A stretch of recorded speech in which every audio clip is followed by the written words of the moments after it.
Assalamualaikum warahmatullahi wabarakatuh. Terima kasih sudah mengklik video ini. Sebelum kita mulai materi kali ini, saya mau kalian tekan dulu tombol subscribe. Jangan lupa juga like dan share ke berbagai media sosial kalian. Untuk kritik dan saran, kalian bisa komentar di kolom komentar. Mari kita mulai. Kisah tragis Sadamichi Hirasawa. Sebuah kejahatan aneh terjadi pada 26 Januari 1948. Kala itu, seorang pria yang mengaku sebagai dokter ahli penyakit menular datang ke sebuah cabang Teikoku Bank di Tokyo. Kala itu, memang Jepang masih diduduki Amerika Serikat pasca Perang Dunia Kedua, dan pria ini mengaku ditunjuk oleh pemerintah Amerika untuk mengimunisasi staf bank tersebut sebagai perlindungan atas wabah disentri yang baru saja merebak. Ia kemudian memberikan 16 orang staf bank tersebut dengan pil dan beberapa tetes cairan. Namun, siapa sangka cairan tersebut sesungguhnya berisi racun sianida yang langsung membuat para staf tersebut lemas dan tak sadarkan diri. Begitu rencananya berhasil, sang pria misterius langsung menggasak sekitar 160.000 yen atau sekitar 28 juta rupiah. Tragisnya, sekitar 10 dari staf bank tersebut akhirnya tewas karena racun yang tanpa mereka sadari mereka minum. Peristiwa perampokan berdarah itu kemudian dikenal dengan insiden Teikoku, sesuai dengan nama bank tempat kejahatan itu berlangsung. Tragisnya, peristiwa ini akan berujung pada kenestapaan seorang pelukis bernama Sadamichi Hirasawa yang dituduh sebagai pelakunya. Walaupun banyak yang menduga bahwa pria tersebut sebenarnya tak bersalah. Inilah kasus Sadamichi Hirasawa, salah satu kasus kriminal paling aneh yang pernah menggentayangi sejarah Jepang. Identitas sang perampok bank Teikoku masihlah berselimut misteri. Yang aneh, sebenarnya masih banyak uang yang berada di bank itu, namun tak semuanya diambil oleh sang penjahat. Hanya sekitar 28 juta rupiah yang diambil, yang walaupun banyak, jelas tak sebanding dengan kematian 10 korbannya. Hal ini membuat polisi menduga bahwa ada motif terselubung dalam perampokan tersebut. Polisi tak buang-buang waktu untuk mengejar pelakunya. Dari penyelidikan mereka, terungkap sebuah fakta mengejutkan bahwa peristiwa tersebut sebenarnya adalah yang ketiga kalinya terjadi. Modus operandi yang sama, yakni meracuni para staf bank untuk kemudian menggasak isi bank. Pernah terjadi sebelumnya dengan kasus yang hampir mirip. Dan di ketiga TKP, sang pelaku meninggalkan sebuah barang bukti yang sama, yakni kartu nama.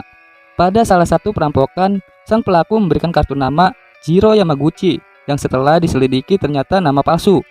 Namun pada kesempatan lain, sang pelaku memberikan kartu lain bernama Shigeru Matsui.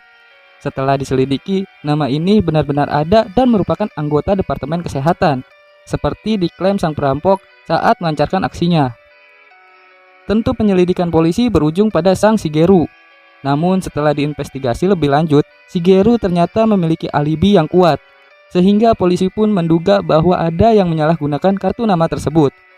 Beruntung, budaya pemberian kartu nama di Jepang tidaklah sembarangan.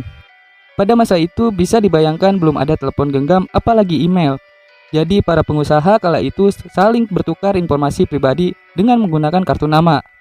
Pemberian kartu nama pun tak sembarangan, melainkan dicatat sehingga sang pemilik biasanya tahu siapa saja yang ia berikan kartu nama. Berkat kebiasaan rinci tersebut, polisi mendapatkan info bahwa Shigeru sudah mencetak sekitar 100 kartu nama. Dari 100 kartu nama tersebut, sekitar 8 ternyata masih dimiliki oleh Shigeru, sang pemilik aslinya. Polisi pun segera memburu sisanya, yakni 92 pemilik kartu nama tersebut. Sekitar 70 kartu diperiksa, sementara sisanya 22 kartu dianggap tidak relevan, mungkin karena dari hasil penyelidikan mustahil mereka pelakunya. Dari 70 kartu tersebut, 62 pemiliknya dibersihkan dari kecurigaan, mungkin karena memiliki alibi dan sebagainya. Sedangkan 8 sisanya menjadi perhatian polisi. Dari ke-8 nama tersebut, hanya satu pelaku yang dianggap sebagai cocok dengan profil sang perampok sekaligus pembunuh itu. Pria itu adalah seorang pelukis bernama Sadamichi Hirasawa. Ada berbagai alasan mengapa polisi kala itu berkesimpulan Sadamichi adalah pelakunya. Pertama, ia tak mampu menunjukkan kartu nama yang diberikan Shigeru kepadanya. Tentu jika ia benar bukan pelakunya, ia pasti masih menyimpan kartu nama itu, karena sang pelaku sudah memberikan kartu nama miliknya dan tertinggal di TKP. Tapi celakanya, Sadamichi mengaku baru saja kecopetan, sehingga ia kehilangan kartu nama itu. Alasan kedua, polisi menemukan uang yang sejumlah dengan uang yang baru saja dirampok itu di dalam rekening bank Sadamichi. Namun, mungkin saja itu hanya kebetulan kan? Celakanya alasan ketiga justru adalah alibi Sadamichi sendiri. Kala itu Sadamichi malah ketahuan berada di dekat TKP kala kejahatan tersebut berlangsung. Kecurigaan polisi kepada Sadamichi semakin memuncak ketika masa lalu Sadamichi terkuak. Profesi Sadamichi sebagai pelukis ternyata kurang sukses sehingga ia mengaku mengalami kesulitan keuangan. Hal ini berujung pada 4 aksi penipuan di masa lalu Sadamichi, yang keempatnya melibatkan bank. Selain itu, Sadamichi juga ogah menjelaskan asal muasal uang yang berada di rekening Sadamichi kala itu, yang nominalnya entah kebetulan atau tidak sama dengan nominal uang yang dicuri dari bank. Keempat alasan itu rupanya cukup bagi polisi untuk menjebloskan Sadamichi ke penjara. Bahkan di dalam bui, Sadamichi sempat mengakui bahwa ia adalah pelakunya. Namun pengakuan ini semestinya tak serta-merta bisa diterima sebab Sadamichi menderita sebuah penyakit yang dinamakan Korsakoff Syndrome yang menyebabkan ia memiliki gangguan memori atau ingatan. Bahkan kala itu, polisi masih diperbolehkan untuk menyiksa tahanan agar mereka mengaku. Hukum yang akhirnya dihapuskan setahun kemudian pada 1949. Jadi jelas, pengakuan Sadamichi kala itu bisa saja berasal dari siksaan.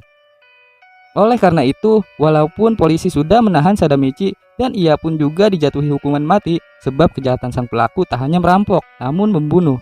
Namun Mahkamah Agung Jepang kala itu ogah mengesahkan hukuman tersebut karena berbagai ketimpangan yang membuat kasus itu dianggap cacat. Celakanya, ketidaksesuaian ini pengadilan yang menjatuhkan vonis bersalah dan menjatuhinya hukuman mati dengan Mahkamah Agung yang ogah mengesahkan hukuman mati karena menganggap ia tak bersalah berjalan hingga 32 tahun. Akibatnya, Sadamichi mendekam di penjara selama 32 tahun atas perbuatan yang mungkin tidak ia lakukan. Hingga pada akhirnya ia meninggal di penjara pada tahun 1987. Saat itu memang bukti demi bukti yang memberatkan Sadamichi hanya sebatas prasangka saja. Memang 2 orang korban selamat yang kala itu berada di bank mengiyakan pertanyaan polisi untuk mengenali apakah Sadamichi benar adalah pelaku yang mereka lihat di bank. Namun ingat, hanya ada 2 yang memberikan identifikasi positif. Sedangkan ada puluhan orang yang berada di TKP kala itu. Bahkan Sadamichi sama sekali tidak mirip dengan sketsa pelaku yang disebarkan polisi berdasarkan penuturan para saksi mata.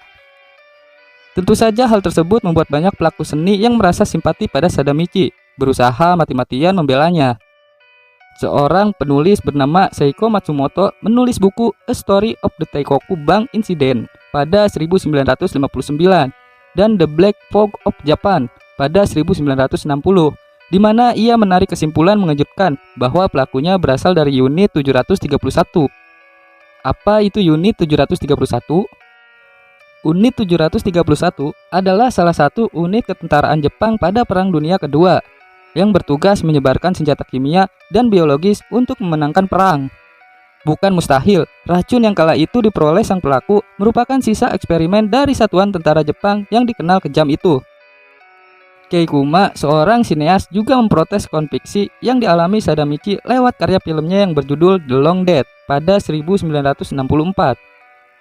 Seiko, sang novelis, juga menduga bahwa alasan Sadamichi tak mau membeberkan asal uang yang dimilikinya di rekening bank yang entah kebetulan atau tidak berjumlah sama dengan nominal yang dicuri, karena uang tersebut adalah hasil dari usahanya melukis komik berbau pornografi.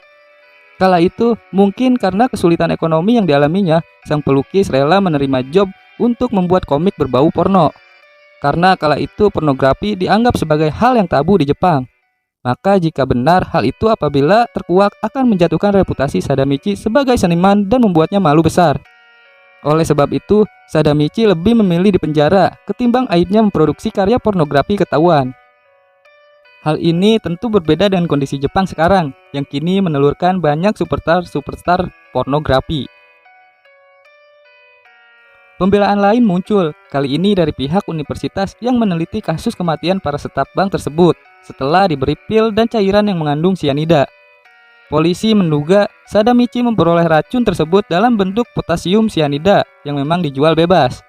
Namun para ilmuwan merasa tak yakin atas tuduhan ini, melainkan mereka menduga bahwa racun itu berasal dari eston cyanohydrin, yang gejala keracunannya lebih mirip dengan gejala yang dialami oleh para korban.